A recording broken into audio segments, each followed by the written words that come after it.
Hi నమస్తే అందరికి. నా పేరు ఎంఎస్ ప్రసాద్. నేను ఒక వెల్నెస్ కోచ్ ని. హెల్దీగా వెయిట్ తగ్గడానికి కావచ్చు, వెయిట్ పెరగడానికి కావచ్చు, బ్యాలెన్స్డ్ లైఫ్ స్టైల్ మెయింటైన్ చేయడానికి కావచ్చు, జీవన శైలిలో మార్పులకు కావచ్చు, వృద్ధాప్య వరకు కూడా ఆరోగ్యంగా జీవించడానికి మనం ఎటువంటి జాగ్రత్తలు తీసుకోవాలి అనే దాని మీద నేను హెల్ప్ చేస్తూ ఉంటాను.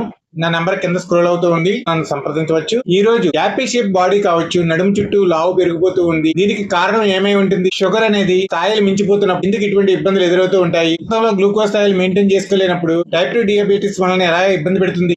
బరువు పెరగడం అనేది ఇన్సులిన్ నిరోధకత, రక్తంలో చక్కెర స్థాయిలు సరైన స్థాయిలో, డయాబెటీస్ వచ్చిన వాళ్ళు వేగంగా బరువు పెరిగిపోతూ ఉంటారు. నేను ఎందుకు బరువు పెరుగుతున్నాను, దీనికి కారణాలు ఏంటి అన్నప్పుడు షుగర్ టెస్ట్లు అనేది చేయించుకుంటూ, డయాబెటీస్ ఎప్పుడైతే టెస్ట్ చేయించుకున్నామో దీనికి కారణం ఏంటి అనేది వన్ ఆఫ్ ది రీజన్. అది లావు అవుతున్న వాళ్ళకి కావచ్చు, లావు తగ్గిపోతున్న వాళ్ళకి కూడా కావచ్చు. అంటే శరీర బరువు తగ్గిపోతున్న వాళ్ళు కూడా కారణం ఏమై ఉండొచ్చు అనేది టెస్టుల ద్వారా నిర్ధారించుకోవాలి. రెండవది, రక్తంలో చక్కెర స్థాయిలు పెరిగిపోయినప్పుడు బ్లడ్ క్రాష్ అవ్వడం, రక్త కణాలు వేగంగా స్పందించడం, దాని వలన మనకి బాడీలో నీరసము, బద్ధకం అనేది ఎక్కువగా పెరిగిపోతూ ఉంటుంది. ఈ రకమైన లక్షణాలు మనలో కనిపిస్తున్నప్పుడు మనం దీన్ని టైప్ 2 డయాబెటీస్ కింద అనుమానించవలసి వస్తుంది అనమాట. వీటితో పాటు మానసిక సందిగ్ధత, మూడ్ స్వింగ్స్ వలన మానసిక ఆందోళన పెరిగిపోవడం, మైండ్ హెచ్చుతగ్గులుగా ఉండడం, ఆందోళన, స్ట్రెస్ ఇవన్నీ పెరిగిపోతూ ఉంటాయి అన్నమాట. ఈ యాంగ్జైటీ కారణాలు డయాబెటీస్ కి కారణం కావచ్చు. నాలుగో కారణం ఇన్సులిన్ నిరోధకత. బాడీలో కార్బోహైడ్రేట్స్ ని గ్లూకోజ్ గా మార్చుకున్నప్పుడు ఇన్సులిన్ నిరోధకత అనేది పెరుగుతూ ఉండి కణాలు స్పందించలేకపోవడం జరుగుతూ ఉంది అంటే గనక డయాబెటీస్ టైప్ 2 కి దారి తీయచ్చు అనమాట. దీనికి కొన్ని లక్షణాలు మనలో కనిపిస్తూ ఉంటాయి, మనం చెక్ చేసుకోవచ్చు. మెడ చుట్టూ మందంగా శరీరం బ్లాక్ స్కిన్ ని మందపాటిగా ఏర్పాటు చేస్తూ ఉంటుంది. ఈ లక్షణాలు కనిపించినప్పుడు ఎందుకు ఈ ట్యాన్ అనేది ఇంత డార్కిష్ గా కనిపిస్తుంది, మెడ చుట్టూ ఒక రకమైన లైన్ లా ఎందుకు వస్తుంది అనేది గమనించుకోవాలి. బాడీ షేప్ యాపిల్ టైప్ లో మారిపోతూ ఉంటుంది అన్నమాట. పైన లీన్ గా కనిపిస్తూ ఉంటాం, నడుం కాడికి వచ్చేటప్పటికి యాపిల్ షేప్ లో ఉబ్బిపోయినట్టు పియర్ షేప్ లోనూ కనిపిస్తూ ఉంటుంది. పొట్ట చుట్టూ లావు పెరిగిపోతూ ఉంటుంది. ఈ లక్షణాలు కనిపించినప్పుడు మనం ఖచ్చితంగా అనుమానించాల్సిన పరిస్థితి ఏర్పడుతూ ఉంటుంది అనమాట.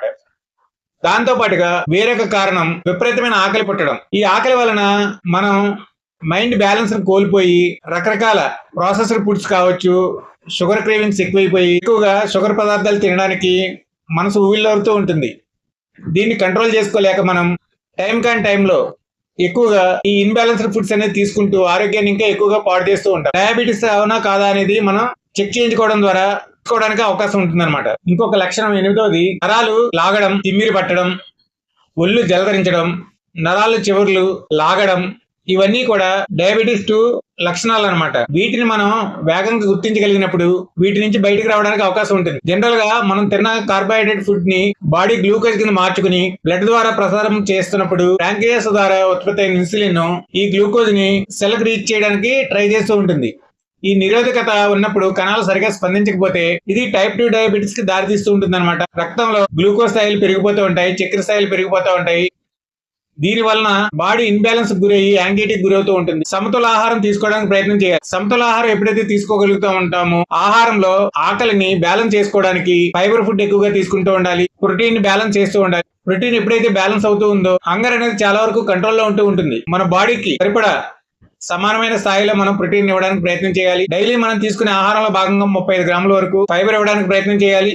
బ్యాలెన్స్డ్ ఫుడ్ తీసుకోవడానికి ట్రై చేస్తూ ఉండాలి. వాటిలో స్పైసెస్ అనేది కంట్రోల్ గా ఉంచుకుంటూ ఎగ్స్ ద్వారా కావచ్చు ప్రోటీన్ మనం బ్యాలెన్స్ చేసుకుంటూ ఫుడ్ లో ప్రోటీన్ బ్యాలెన్స్ చేస్తూ ఫైబర్ బ్యాలెన్స్ చేస్తూ సమతుల ఆహారం తీసుకోగలుగుతున్నాము.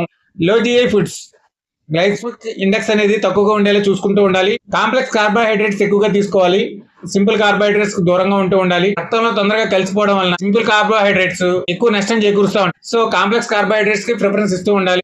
నిద్రను బ్యాలెన్స్ చేసుకుంటూ ఉండాలి. 7 to 9 అవర్స్ అనేది నిద్రను బ్యాలెన్స్ చేయాలి కంపల్సరీ. టైప్ 2 డయాబెటీస్ వచ్చినప్పుడు ఒత్తిడిని నిర్వహించుకుంటూ ఉండాలి, స్ట్రెస్ ని కంట్రోల్ లో పెట్టుకుంటూ ఉండాలి. దానికి మెడిటేషన్ కావచ్చు, యోగా కావచ్చు, స్ట్రెస్ రిలీజ్ ప్రికాషన్స్ తీసుకుంటూ ఉండాలి. ఏరోబిక్ ఎక్సర్సైజెస్ అనేది వీక్లీ 150 మినిట్స్ మెయింటైన్ చేస్తూ ఉండాలి. దీన్ని కూడా బ్యాలెన్స్ చేసుకుంటూ ఉండాలి. 75 మినిట్స్ బ్యాలెన్స్ గా చేస్తూ ఉండాలి. 75 మినిట్స్ హై ఏరోబిక్, ఇలా 150 మినిట్స్ మినిమం అనేది తగ్గకుండా వీక్లీ ఎక్సర్సైజ్ ని మెయింటైన్ చేసుకుంటూ ఉండాలి. బ్లడ్ లో చక్కెర స్థాయిలు ఎప్పుడైతే పెరిగిపోతూ ఉన్నాయో ఇవి చాలా వేగంగా ఆర్గన్స్ దెబ్బతీస్తూ ఉంటాయి. ఐస్ కావచ్చు, కిడ్నీస్ కావచ్చు, బాడీలో ఉండే అవయవాలన్నీ కూడా ఈ బ్యాలెన్స్ తప్పిపోవడం వలన తొందరగా ఇన్బ్యాలెన్స్ అయిపోతూ ఉంటాయి. మన ఆరోగ్యాన్ని క్రమక్రమంగా తగ్గించిపోతూ ఉంటుందన్నమాట.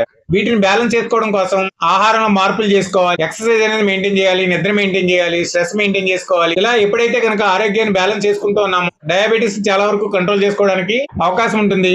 బరువు తగ్గించుకోవడానికి ప్రయత్నం చేయాలి. డయాబెటీస్ వచ్చిన పీపుల్ ఏ కారణంతో బరువు పెరుగుతున్నామో అనేది బ్యాలెన్స్ చేసుకుని బెటర్ చేసుకోవడానికి ఎక్కువగా ప్రయత్నం చేయాలి.